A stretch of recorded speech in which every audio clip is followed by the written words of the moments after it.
é contraditório você achar que você só pode conversar quando você estiver falando com gramática perfeita. É a mesma coisa que você dizer que você só vai tirar a rodinha da bicicleta quando você souber andar sem a rodinha. Não dá, pra você andar com a bicicleta sem a rodinha, você precisa tirar. Hoje eu quero falar um pouco com você sobre a prática para aperfeiçoar a tua fala de um idioma que você esteja estudando, especificamente o inglês, que é o foco aqui desse canal, e a sua prática de conversação, que são duas coisas diferentes na minha visão. Você lapidar um idioma, falar ele bem, usar a gramática correta, conjugar os verbos nos tempos verbais apropriados, né, quando você vai falar, e você ganhar confiança na conversação, na minha visão, na minha opinião, são duas coisas que andam separadas. Eu gosto de usar uma analogia quando eu vou explicar isso, que é o meu treino de Muay Thai. No meu treino de Muay Thai, o professor, às vezes, ele dá aula de maneira bastante técnica, então ele dá uma aula em que você vai precisar, digamos assim, prestar atenção na posição da mão na hora do soco, você vai precisar praticar o giro do quadril para dar o chute, são coisas que em geral não cansam muito, porque ele está olhando especificamente para a sua técnica na execução do golpe. Então você vai focar menos na força, menos na velocidade, às vezes menos até na precisão, mas mais no movimento, na execução perfeita do movimento.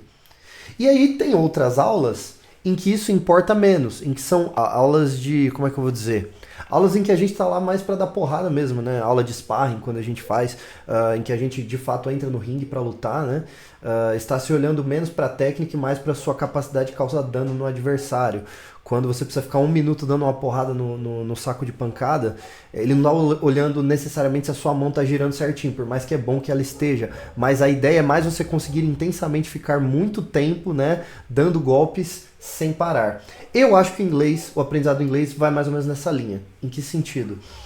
Existem aulas, existem momentos de estudo em que você vai precisar focar bastante em ajustar a gramática. Então, por exemplo, você tem o passado do verbo know, por exemplo, o verbo to know, que é saber, né? O passado dele é knew. Vamos supor que você está numa conversa ali e você erra o passado de know. Quando você fala, eu sabia tal coisa, você fala, I know, você fala no presente. Ou então você está com um ed ali no final, que é uma das maneiras de colocar verbo no passado, quando ele é regular, você fala knowed, que é como eu já ouvi vários alunos falando. Ok, tá errado? Tá errado. Tá bem errado, gramaticalmente falando. E pode ser até que atrapalhe na compreensão da pessoa, a depender do contexto. Porém, nessa ocasião é melhor você falar.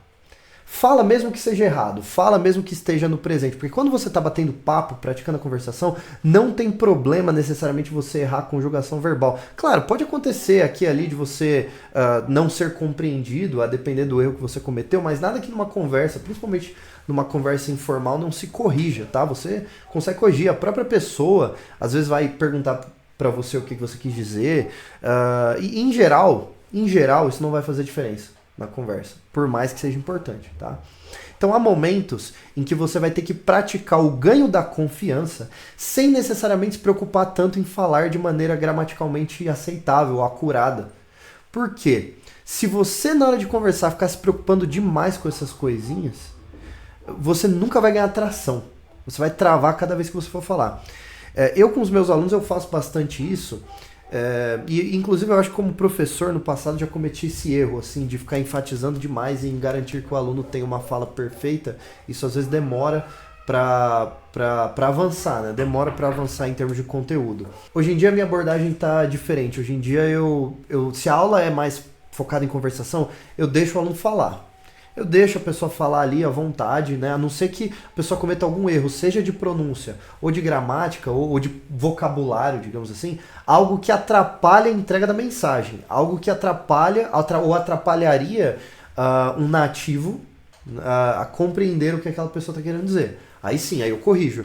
Agora, em geral, eu deixo falar. Em geral, eu deixo falar, às vezes erra a sintaxe, às vezes erra alguma coisa pontual ali de conjugação, eu deixo para lá. Agora, haverá aulas em que a gente vai precisar focar nessas coisinhas, porque você não pode ficar falando inglês sem conjugar verbo direito o resto da vida.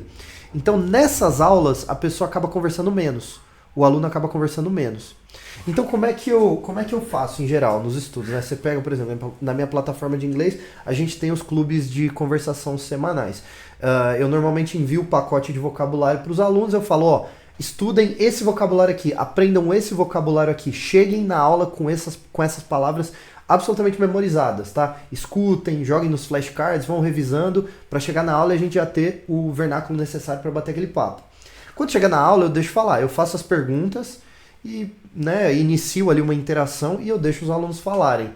Muitos erros gramaticais saem daí, mas o objetivo ali é como se fosse a aula de sparring no Muay Thai. O objetivo ali não é acertar a técnica, a posição do soco. O objetivo ali é dar porrada até cansar. O objetivo ali é ganhar confiança. O objetivo ali é ganhar atração. Então, quando você está numa aula de conversação, você se preocupa menos com a gramática que você fala, mesmo que saia errado. Inclusive, para você, perfeccionista, seja menos perfeccionista, tá? Não se preocupe, assim, eu só consigo, que é uma coisa que a gente ouve muito, né? Eu só consigo falar se eu falar perfeito. Como eu me cobro muito, e aí eu acabo não falando porque eu acho que eu vou errar. Pois é, você vai ter que mudar isso porque você vai ter que falar errado mesmo, tá? Você não... É contraditório você achar que você só pode conversar quando você estiver falando com gramática perfeita. É a mesma coisa que você dizer que você só vai tirar a rodinha da bicicleta quando você souber andar sem a rodinha. Não dá, pra você andar com a bicicleta sem a rodinha, você precisa tirar. Você precisa tirar e tentar e cair, né? Então, o inglês é a mesma coisa. Você fala errado para poder começar a falar certo. Agora, haverá momentos que você vai ter que parar para aprender o certo. Eu concordo quando as pessoas dizem que o acquisition é mais importante que o learning, ou seja, que a aquisição é mais importante que o aprendizado formal. Eu concordo com isso plenamente. Mas eu também não acho que você tem que ficar o resto da sua vida falando errado. Eu acho que você precisa lapidar. Tudo aquilo que você ganhou confiança para falar precisa ser lapidado. Você vai tirar um tempo para lapidar até que aquilo introjete na tua fala, até que aquilo fique natural para você. E nesses momentos de conversação, você começa a falar corretamente. Então a minha dica normalmente é a seguinte. Você aprende uma propriedade gramatical, tá? Então, por exemplo, um vício que muitos alunos têm é de usar o your. A palavra your, que é seu, né, que é o pronome possessivo, segunda pessoa, em todas as ocasiões em que ele quer falar seu. Então, por exemplo, você vai falar, ele ama seu cachorro. Né? É um homem que tem um cachorro, ele ama seu cachorro, ele ama o cachorro dele. Aí a pessoa vai lá e diz, he loves your dog. Aí usa o your ali. Se você não sabe o erro dessa frase, o erro é que your não é seu, terceira pessoa. Your significa teu, só isso. A frase correta seria, he loves his dog. O cachorro dele. Ele ama o cachorro dele. Ele ama seu cachorro dele, no caso, né? Terceira pessoa. Aprendeu isso? Isso foi corrigido na tua fala? Aí você vai ter que revisar vários flashcards que tenha esse his sendo usado e aquele his sendo revisado e tendo como tradução seu. Então, he loves his dog. Ele ama seu cachorro. He quit his job. Ele pediu demissão do seu trabalho. E por aí vai. Você revisa aquilo bastante de forma que quando você começar a falar, quando você for falar da próxima vez, melhor dizendo, a tendência é que você se lembre disso. A tendência é que você não erre mais esse ponto. E aí continua falando. E comete outros erros. Lapidou mais uma coisinha? Flashcards. Várias frases usando aquela mesma propriedade que você corrigiu, revisa, aquilo introjeta na tua mente, na próxima conversa você já não vai cometer este erro. O que você não pode é parar de falar porque você não ajustou a gramática ainda. Isso não pode acontecer, tá? Então, é basicamente isso. São momentos diferentes do aprendizado. O momento em que você está ali para falar, para ganhar atração, para ganhar confiança, e o momento em que você está ali para aprender alguma coisa de gramática, aumentar o vocabulário e coisas assim. Então é isso. Então participa aí da nossa plataforma, nossos clubes de conversação semanais, revisão de flashcards, tudo isso que eu falei aqui, eu ofereço para você.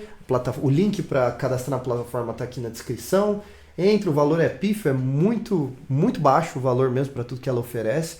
E, deixa o like, ativa o sininho, se inscreve no canal, todas essas coisas de YouTube aí. A gente se vê no próximo vídeo.